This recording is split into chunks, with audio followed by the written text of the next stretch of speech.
In the quiet suburbs of northern England, patients trusted one man with their lives. He was kind, reassuring, professional, and behind closed doors, he was killing them one by one.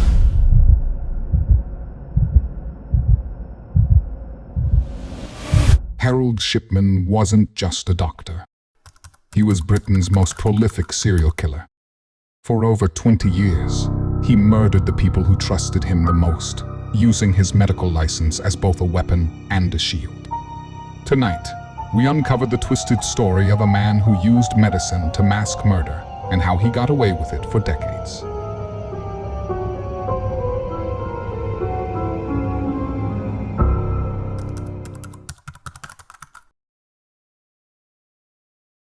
Harold Shipman was born in 1946. He was smart, ambitious, and fascinated by death. His mother's early death from cancer had a lasting impact, especially the morphine that eased her pain. He was a well-known GP in Hyde, Greater Manchester. Patients called him Dr. Death as a joke. They had no idea how true it really was. Shipman's weapon of choice wasn't a gun or a knife. It was dimorphine pharmaceutical heroin. He would visit elderly patients, administer a lethal dose, then forge death certificates blaming natural causes. Because he was the doctor, no one questioned him. No autopsies, no red flags.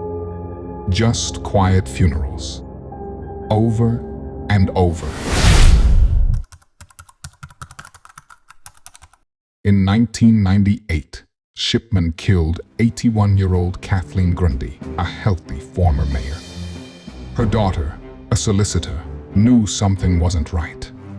Her mother's will had been changed to leave everything to Dr. Shipman.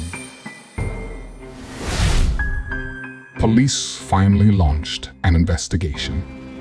When they exhumed Grundy's body, the toxicology confirmed it.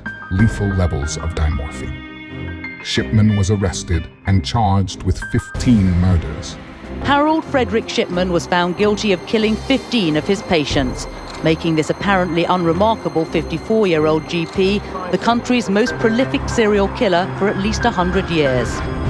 The judge said that the sheer wickedness of Shipman's crimes was shocking beyond belief. A GP who'd murdered not one, not two, but at least 15 of his patients. But investigators believed the real number was over 215. Some estimates go as high as 250. In 2000, he was sentenced to life in prison without parole. 4 years later, he was found hanging in his cell dead by suicide on his 58th birthday. This was the only way Harold Shipman was ever going to leave prison. At 11:10 this morning, a funeral van collected his body.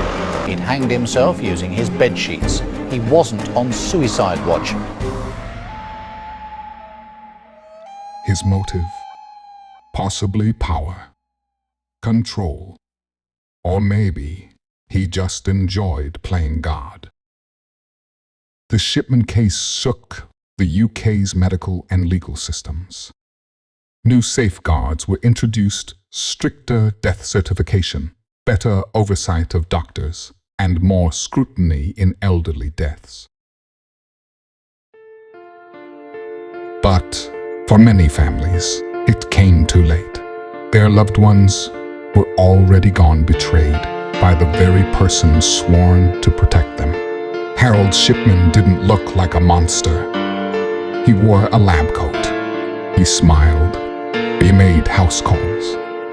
And he may be the deadliest serial killer the modern world has ever seen.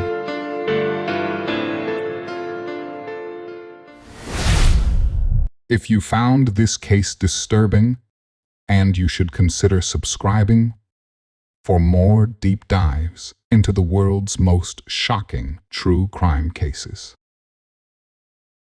These stories deserve to be told and remembered.